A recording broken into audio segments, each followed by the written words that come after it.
ఇప్పుడు దీంట్లో మనం ఏమంటున్నామంటే గవర్నమెంటే పర్మిషన్ ఇస్తుంది ఆ ఇళ్లకు. నల్లా కనెక్షను, ఎలక్ట్రిసిటీ ఇవన్నీ ఇంటి పన్నులు కూడా కట్టించుకుంటున్నది. మరి మీరే కట్టించుకొని మీరే కూలగొట్టడాన్ని ఎట్లా చూడొచ్చు? ఇప్పుడు చూడండి, ఇప్పుడు మీరు అన్నారు గవర్నమెంటే కదా పర్మిషన్స్ ఇచ్చింది, మరి గవర్నమెంటే కూల్చేస్తుంది అంటే, ఆ నిమిషానికి గవర్నమెంట్ పర్మిషన్స్ ఇచ్చేసి దాని నుంచి వచ్చే ఆదాయం వాళ్ళు తీసుకుంటారు. ప్రాపర్టీ ట్యాక్స్ కానివ్వండి, మీకు ఎలక్ట్రిసిటీ బిల్, వాటర్ కనెక్షన్, తర్వాత మున్సిపల్ ట్యాక్స్, ఇవన్నీ కూడా గవర్నమెంట్కి వచ్చే ఆదాయం కాబట్టి దాన్ని వద్దన్నారు. కానీ దాంట్లో చాలా క్లియర్గా మెన్షన్ చేస్తారు వాళ్ళు, మేము ఇది తీసుకుంటున్నాం కాబట్టి మిమ్మల్ని ఏ విధానంగా మీకు దీని మీద రైట్ రాదు, మీరు ప్రాపర్టీ ఓనర్స్ కారు, తాత్కాలిక మేము తీసుకుంటున్నామే తప్ప దీనికి మేము ట్యాక్సెస్ ఇవన్నీ తీసుకోవడానికి మూలాన మీరు ఓనర్స్ అని మేమేం ఘోషించడం లేదు అని చాలా క్లియర్గా చెప్తారు. ఆ నిమిషానికి దీని ఒక సింపుల్ వర్డ్లో చెప్పాలంటే ఇది ఓట్ బ్యాంక్ పాలిటిక్స్ అండి. రూలింగ్ గవర్నమెంట్ ఏంటంటే జనాల్లో మెప్పు పొందడానికి ఇలాంటి స్కీమ్స్ చేస్తూ ఉంటుంది. కానీ దీన్ని మించి ఇంకొక అవకాశం వస్తే ఇవే అన్నిటిని కూడా కూల్చేసుకుంటూ వెళ్తుంది. ఇప్పుడు అంటారు వాళ్ళు, మేము 3 బెడ్రూమ్ 2 బెడ్రూమ్ ఇస్తాము, అవసరమైతే 3 బెడ్రూమ్ కూడా ఇస్తాము, మీకు జరిగిన నష్టపరిహారం కూడా ఇస్తాము అని అంటారు. కానీ ఫస్ట్ ఈ గైడ్ లైన్స్ ఫ్రేమ్ చేసిన తర్వాత డెమాలిషన్లకు మీరు ముందుకు వస్తే బాగుంటుందని నేను రేవంత్ రెడ్డి గవర్నమెంట్కి నేను ఒక సూచన ఇస్తున్నా. మీరు ఫస్ట్ ఒక ఆల్ పార్టీ మీటింగ్ పెట్టండి, ఆల్ పార్టీ మీటింగ్ పెట్టి గైడ్ లైన్స్ ఫ్రేమ్ చేయండి. మీరు ఈ కన్స్ట్రక్షన్కి ఇంత వాల్యూ మేము కట్టిస్తాము, లేదా మీకు ఆల్టర్నేట్ సైట్ మీకు ఇస్తాము అని చెప్పి ఒక 5-6 ఇష్యూస్ మీరు అడ్రస్ చేస్తూ తర్వాత మీరు ముందుకు పోండి. ఎవరికి ఏం ఇబ్బంది కలగకుండా ఇది ఒక మంచి పరిణామం లాగా ఉంటుందని నేను అనుకుంటున్నాను. సరే, ఇప్పుడు డబుల్ బెడ్రూమ్ ఇల్లు ఇస్తామంటున్నారు మూసీ వాళ్ళకి కావచ్చు, మూసీ ఇల్లులో కూలగొట్టిన వాళ్ళందరికీ కూడా డబుల్ బెడ్రూమ్ ఇస్తాము, మీరు వరి కావాల్సిన పని లేదు అని చెప్పి గవర్నమెంట్ అంటుంది. ఇది ఎట్లా చూడొచ్చు? ఈ నిన్నే టీవీలో నేను చూస్తూ ఉన్నా అండి ఇంటర్వ్యూ, దీని మీద హరీష్ రావు కానీ ప్రెస్ కాన్ఫరెన్స్ పెట్టారు పిఆర్ఎస్ భవన్లో, హరీష్ రావు గారిని, కేటీఆర్ కానీ.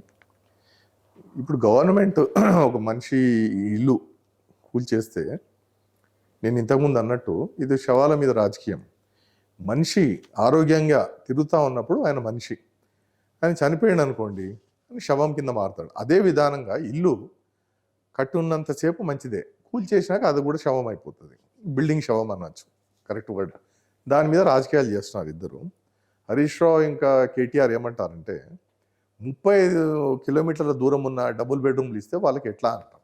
కానీ సార్, నేను ఇక్కడ మిమ్మల్ని గుర్తు చేయాల్సింది ఏంటంటే 35 కిలోమీటర్ల దూరం కట్టింది మీరే, 50 కిలోమీటర్ల దూరం కట్టింది డబుల్ బెడ్రూమ్ ఇల్లులు మీరే. అప్పుడు మీరే గవర్నమెంట్ స్థలాల్ని మీరే ఐడెంటిఫై చేసి దాన్ని మీరు అలాట్ చేయలేదు. ఈ ప్రభుత్వం వచ్చేసి దాన్ని ఇప్పుడు ఎవరెవరైతే ఇల్లులు కూలుస్తున్నారో వాళ్ళకి అలాట్ చేస్తూ ఉన్నారు. మంచిదే కదా. మీరు డబుల్ బెడ్రూమ్ ఇల్లు చార్మినార్ పక్కకు కట్టలేదు, లేదా అసెంబ్లీ పక్కకు కట్టలేదు కదా, మీరు దూరం ఉన్న గవర్నమెంట్ స్థలాల్లోనే కట్టారు. మరి అది కూడా అలాట్ చేయకుండా దాన్ని పాడుపడిపోయి అది కూలిపోయేంత వరకే దాన్ని ఖాళీ ఉంచాలని మీరు సూచన చేస్తున్నారో నాకు అర్థం కావటం లేదు. కానీ అట్లీస్ట్ తల దాచుకోవటానికి పేద ప్రజలకి ఇక్కడ కాకపోతే ఇక్కడో ఒక ఇల్లు ఇస్తున్నారు కదా, అది యాక్సెప్ట్ చేయాలా, మీరు పాజిటివ్గా తీసుకోవాలా. అంతేగాని 35 కిలోమీటర్ల దూరం అంటే కట్టింది మీరే కాబట్టి దానికి ఆన్సర్ కూడా మీరే ఇవ్వాలి. మరి యాక్సెప్ట్ చేయట్లేదు కదా జనాలు. మాది ₹1,00,00,000 ఇల్లు, మీరు డబుల్ బెడ్రూమ్ ఇస్తే అది 5 లక్షలు 10 లక్షలు అవుతుంది అని చెప్పి చాలా మంది పబ్లిక్ యాక్సెప్ట్ చేయట్లేదు దీన్ని ఎట్లా చూడొచ్చు? దాన్ని యాక్సెప్ట్ చేయటం అంటే దానికి నేను చెప్పినట్టు మీరు ఒక ఆల్ పార్టీ మీటింగ్ చేయండి, పెట్టి ఎవరికి ఎంత కాంపన్సేషన్ ఇవ్వాలో ఫస్ట్ మీరు డిసైడ్ చేయండి. ఈలోగా రోడ్ల మీద ఉండకుండా, కిరాయి ఇంట్లో ఉండకుండా మళ్ళీ ఒక అదనపు ఖర్చు. కిరాయి ఇంట్లో ఎందుకు ఉండద్దు అంటున్నా అంటే, ప్రతి ఇంటికి ఏదో ఒక ఇన్స్టాల్మెంట్ అనేది ఒకటి ఉంటుంది బ్యాంక్ నుంచి, అది కట్టుకుంటా మళ్ళీ కిరాయి ఇంటికి కూడా ఇల్లుకి మనం కిరాయి కట్టుకుంటూ ఉండాలంటే జనాలకు అది భారం అవుతుంది, అది కట్టుకోవడానికి కష్టం అవుతుంది.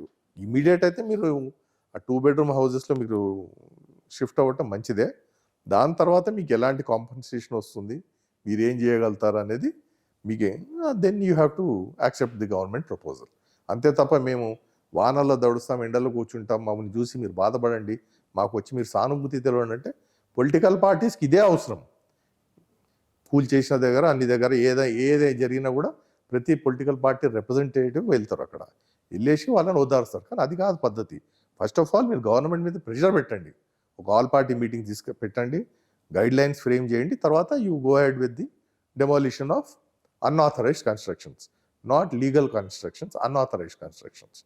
ఇది నా సూచన గవర్నమెంట్కి.